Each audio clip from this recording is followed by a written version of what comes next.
Hello, everyone. Today, we're going to be talking about one of my favorite topics, which is the competitive landscape for basically natural sweeteners. This is something I spend a lot of time focusing on because I'm talking to food manufacturers all the time about why they're choosing honey or why they're going in a different direction. To talk about how competitive it is and how hard it is to kind of define this market, I wanted to start with showing three products. That first product, Rise almond honey, got one sweetener in it, honey. It's labeled as honey. Perfect. This next one, Just Iced Tea, honey green tea, has honey, but it also has agave in it, but it's just labeled as honey. And then this final product, Honey 3 Wishes, with the honeybees on it and the hive dripping the honey, has 0 honey in it. In fact, it has a blend of allulose, erythritol, stevia, these natural emerging sweeteners that we're competing with. So whenever we talk about competition, everybody loves the flavor of honey. Everybody loves the promotion of honey, but it's how do we get them to use honey and what's going on with these other sweeteners, why they would choose it over honey. And those are some of the things we're going to address throughout the presentation. The biggest challenge we have is how food manufacturers, specifically product developers, view their kind of job. This was a study we did which asked product developers kind of what's important whenever you think about natural sweeteners. And it's good to see that natural is number one and consumers being familiar with the sweeteners is a priority. But if we look at the third and fourth most important reason, I want to see new types of sweeteners. I like trying or using new or innovative sweeteners. And then a little further down, I am known for trying new sweeteners, and I consider myself a sweeteners innovator for product. So you've got all of these product developers that really want to be considered innovative, want to use the newest sweetener, even if it's not necessarily something consumers are asking for. And that's always going to be one of our biggest challenges. So let's look at kind of the marketplace of these emerging or established, but growing kind of sweeteners. I divide them into 3 categories. The first one is the big 5. These are the emerging sweeteners or the other natural sweeteners that we're going to compete with most in products that I see most often out there. Then we've got the niche players. These are products that are popular, growing in popularity, but due to a variety of reasons, mainly supply, they're never going to get a huge foothold in the industry. And then a third category, which is the emergence. So these are the ones that may be out a little bit, but they're fully not into the marketplace. The supply isn't there, or they're still in the concept stage and just making a lot of publicity. So let's get started with the big 5. The first one is monk fruit. This is what I see as the honey industry's biggest threat. It's a non-nutritive sweeteners. What that means is it's got 0 calories. It's also high intensity, so you don't have to use a lot to get your desired sweetness. That's great in a lot of applications because it only takes, a cup of it instead of scaling in massive amounts of ingredients. So why manufacturers would choose to use it is because it's really easy to handle. It's also interesting to see that one of the largest monk fruit providers out there of the actual sweetener is launching its own brand. So this is Lakanto, and you see them with a whole line of monk fruit products out there. Everything from monk fruit sweetened ketchup to monk fruit sweetened almond butter. So they're really not only doing a good job of selling the sweetener, but they're putting it in foods as kind of an inspiration to other food manufacturers. Why else manufacturers would use this? It's widely been accepted by consumers. You don't hear too many people think that it's not a natural source of sweetness or that it's something that they want to avoid. And then the big thing is it's got 0 calories. Our number 2 competitor is agave syrup. And this is a bit surprising. I don't think I would have ever said this 5 years ago, but it's starting to make a bit of a comeback. The supply chain issues that plagued it, I've been told, have been kind of sorted out.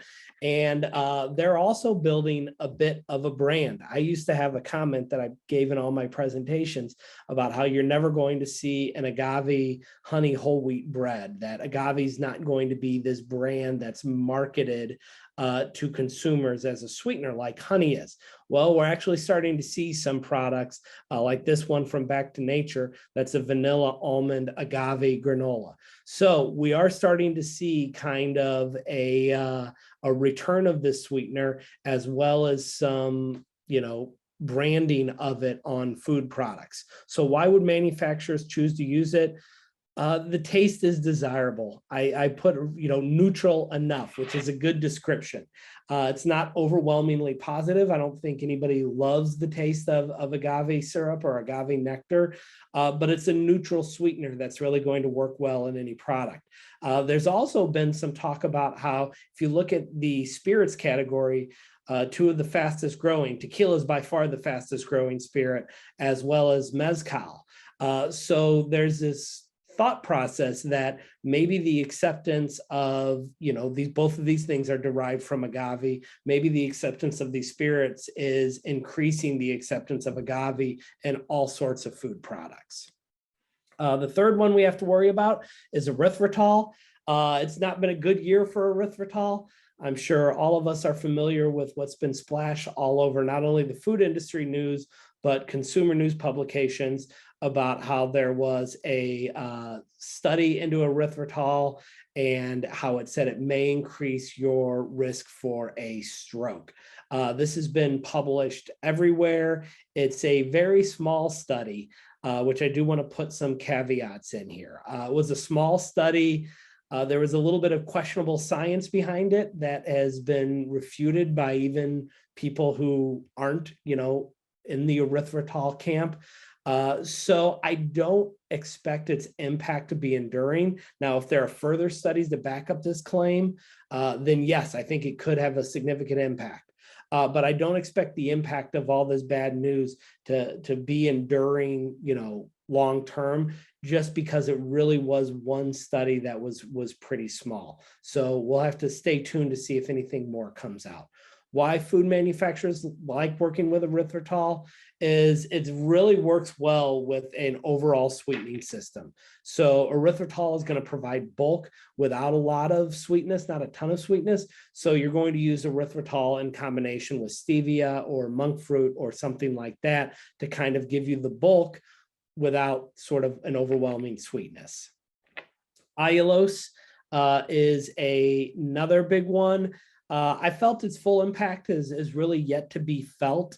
A couple of years ago, this was touted as going to be in every food product, but there's still supply issues. I think there's a demand for it, but the supply isn't there. And there's also questions on consumer acceptance of it. Why manufacturers choose to use it is because it's almost identical, not only in its flavor to sugar, but also in its performance. So it's going to give you the browning, the Maillard reaction. It's going to give all the things that most sweeteners do. It's going to provide them almost identical to sugar, this allulose is. This was a product that I hate showing. It is a honey nut granola without any honey in it. So they use not only allulose, but then they also use erythritol, which we already talked about, and stevia leaf. So this is a product that uses a sweetener system and natural flavors to get the honey flavor, but they're using actual alternative sweeteners for that sweetness. And then finally, stevia. Stevia is interesting. It's definitely not emerging. It's been around a while, but it's constantly innovating within its own industry. Every year you go to a trade show, it's the next generation of stevia is even better than the last. What that essentially means is whenever stevia first came out, there were a lot of negative connotations with the flavor profile, and continued innovation in the field has kind of got them to a place where now they're kind of comfortable with it, but you still see a lot of stevia companies talking about how their product tastes better than others or requires less masking agents. Why food manufacturers would use it is because it's an intense sweetener. So you can use a little bit of it, it's easy to handle, and you're going to get a lot of sweetness. That's why we see a lot of it in beverage products. It's also very cost effective. It's been around for a while. The supply is stable. So it's really an easy tool for food manufacturers to use. Looking at the niche players, I'm not going to spend a lot of time on these. They're out there and they are potentially taking market share from honey. And they're generally pretty clean label natural products as well. Date syrup is starting to grow in prominence. Dates in general are kind of a buzzy superfood right now, as well as the date syrup, which is used as a sweetener. Coconut sugar is another one that is very popular. On the food manufacturing side, it's a little bit difficult to get a significant, huge supply, but on the retail shelves, it's definitely a competitor with honey, as well as in food service. And then brown rice syrup as well, not as much on the consumer side, but on food service and food manufacturing side, we see a significant amount of brown rice syrup out there. Now let's go to the final category, which is the emergence. This isn't an actual word, but I love it because these are the class of sweeteners that have been announced to the market. They are somewhat available, but the supply isn't there for widespread use. The first one I'm going to talk about is tagatose. So this made a lot of news in early March because they broke ground on a huge tagatose manufacturing facility in Virginia. So what tagatose is it's kind of like allulose. It's a rare sugar. So it's something that you can pull from, fruit found in various things. And it delivers this high intensity sweetness, but without all the calories of sugar. So company called Bonumase actually built a plant in Virginia, and you can see on the groundbreaking picture, it's definitely not as appealing as a honey beehive, but you've got this big white barrel filled of white powder as kind of their photo op. So how is tagatose made? It's very similar to allulose. You're basically using enzymes to convert maltodextrin from either cornstarch, potato starch, or pea starch into tagatose. So even though it is a rare sugar and found in rare things like fruits, they're using pretty common vegetable sources to make it. What I thought was interesting is they're really proud of their manufacturing process, which I think is our biggest advantage. I'm going to read this straight from the story that appeared in Food Dive. A loud hum of machinery fills the air in the part of Bonumose's facility where the tagatose is made. It's full of massive tanks and machines that convert the maltodextrin into tagatose, then purify and crystallize the rare sugar into a form which it can be used. From the equipment standpoint, Rogers said the facility is similar to that of a plant making high fructose corn syrup. Wow, that's quite the comparison we want, and quite the promotion we want them to be making. Whenever you think about honey and how it's made versus how tagatose is made, it's quite a stark difference. And this is always going to be one of the honey industry's biggest competitive advantage, whether we're talking about tagatose, monk fruit, stevia, or any of these products. In terms of volume, they said later in the story that when this facility is going to be running at capacity, it's going to take about 5 days for the maltodextrin to make the full journey to tagatose crystals. So again, quite an extensive manufacturing product that whenever we start talking about things like sustainability, things like that, honey is a much more natural product, meaning that it's coming straight from the bees and it doesn't need all these huge tanks and manufacturing processes to make it. Obviously, I can't talk about emerging sweeteners without talking a little bit about synthetic honey. There was some big news recently Essentially, Melly Bio has launched a consumer and food service brand called Melody, and we finally got an ingredient listing. And it is essentially a combination of various sugars. So this is not, I don't know if they plan to release it in the future, but they were going to be one of the companies that were going to be doing biofermentation. But it looks like instead we've just got a mixture of fructose, glucose, and water with a plant extract blend that includes a bunch of things to probably add some of the antioxidants that honey has in it, as well as they add in gluconic acid as well. No new word on the European front whenever this product is coming out. This was the Melly Bio product that was supposed to be launched in Q1 in Europe, which it has not been launched yet, but we do have a label. One of the interesting things about this product is that it claims that it's not from syrups or concentrates. And then they put right on the label, no agave syrup right on there. So they're really trying to point that distinction that they're different than other vegan honeys or bee-free honeys by sort of not being an agave. BIO is the other synthetic honey company. They made news recently in January where they recently conducted a self-examination within a leading American law firm in the field of FDA regulation. And what they found in the self-examination is that all of its product components are legal and permitted in the food supply in the United States. This is a self-test. So this is not something that the FDA has weighed in on. They're just saying, we went by the FDA approval process. We hired a high-powered lawyer to do it, and we think we're good.